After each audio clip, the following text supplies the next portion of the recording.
Since its reveal, Hell Is Us has been something of an enigma. As an action RPG that hones in on detective-style investigations within a hauntingly alluring world filled with weird monsters to explore, it's a type of game that tasks players to meet it on its strange and unorthodox terms. For its developers, Hell Is Us also represents a game that pushes back against contemporary trends of gaming that places its story and gameplay in a neat package and instead trusts players to piece together just what the hell is going on within the corrupted land of Hadia and how to survive it.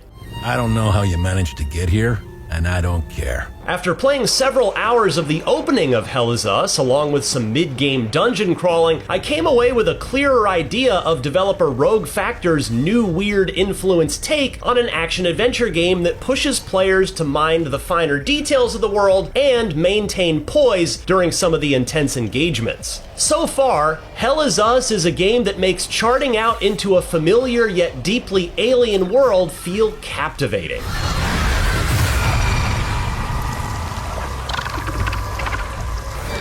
Hell Is Us takes place in an alternate 1990s, where the fictional European country Hadia is in the midst of a civil war following the events of a mysterious, supernatural incursion known as the Calamity. Playing as Remy, a United Nations peacekeeper and former resident of Hadia, he's detained by a mysterious organization following his mission into Hadia to find his parents. With the organization and its leader pressing down on Remy, he has to recall the fateful decisions he made with the surviving factions and how he fought off the seemingly otherworldly creatures known as Hollow Walkers. The main plot of Hell Is Us reminded me of a mix between Death Stranding and Prince of Persia: The Sands of Time, which focuses on immersing players into a world that takes a sudden and violent turn to the weird, and with a seemingly unreliable protagonist recounting his interpretation of events. Hell Is Us fully commits to its premise of a bleak setting and being a stranger in an even stranger land, one that feels familiar with its backwoods and small towns clinging onto survival, but feels so disorientingly strange with the rise of Hollow Walkers and portals that have turned the European countryside into an alien landscape. They're either brave or stupid to have made a run for it.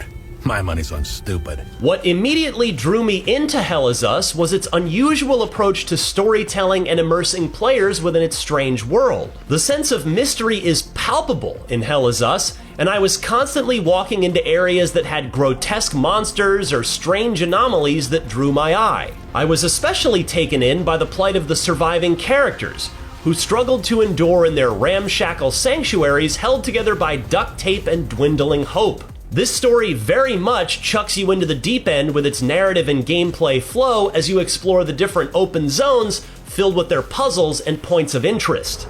Why is this happening? What I found most intriguing, and what I suspect many players will have to come to grips with, is how Hell Is Us takes a largely unguided approach to gathering intel and charting out to complete quests with no mini-maps or waypoints to help you in your trek. This very 90s adventure game approach puts the onus on players to listen to the details that the surviving characters bring up in conversations and read the well-organized intel from Remy's personal datapad. It's the type of game that demands a certain level of attention, or else you can find yourself wandering at length to figure out where to go next. How the hell did you find us?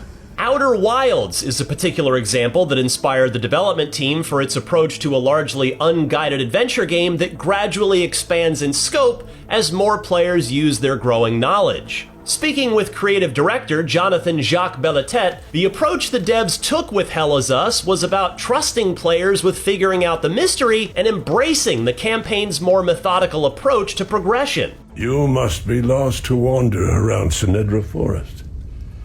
I'm afraid I have very little to offer. Hell Is Us is equal parts an investigation game and an action RPG, and there's a surprising amount of combat to engage with while you're on the desolate road. On the surface, Hell Is Us has the makings of a Souls-like, and it certainly has some of those elements under the hood, but it goes in a direction with combat and power progression that's more about managing your poise and picking out the best moments to strike against enemies that can easily take you out. Some of my favorite moments came using my powered-up weapons to dish out some chunky damage while sending in my drone to stun other enemies off in the wings.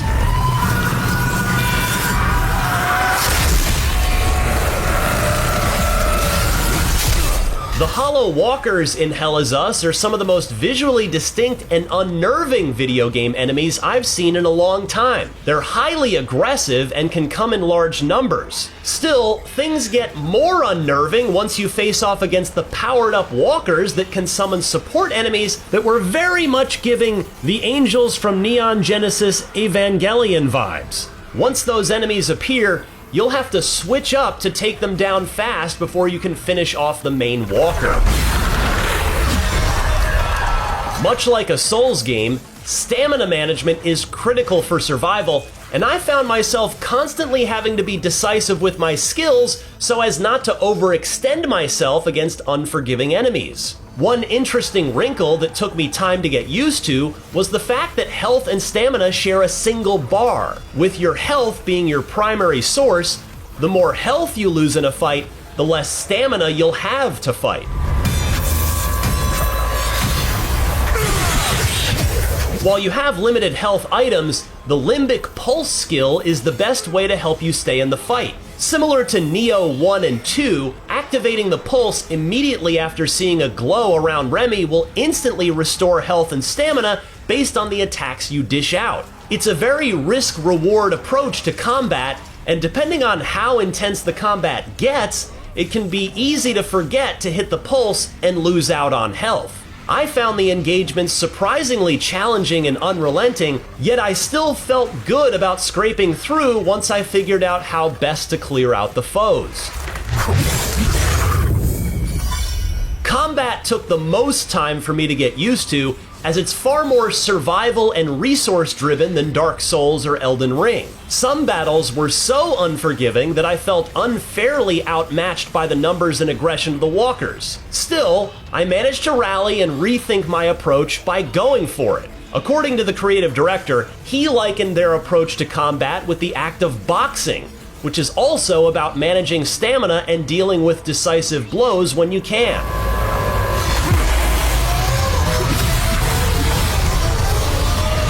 I was thoroughly impressed with the visuals and atmosphere of Hell Is Us, and it presents such a compelling yet still bizarre mix of fantasy and science fiction. Along with the other games mentioned, another piece of media that served as a key influence was Alex Garland's 2018 film Annihilation, which dealt with exploring an environment that underwent radical and violent change. It presents such an intriguing setting, but at times, the hardened and traditional adventure game approach Hell Is Us takes to taking in the details and surviving this world felt a bit too stoic for its own good. Still, I was very invested in the bizarre, new weird setting that Rogue Factor has crafted, and it so far has the makings of being one of 2025's more original and creative takes on the action RPG experience. Given that this year saw the rise of Blue Prince's reinvention of a roguelite puzzle adventure, it'd be fitting for Hell Is Us to succeed with its own reinvention with its new type of role-playing experience.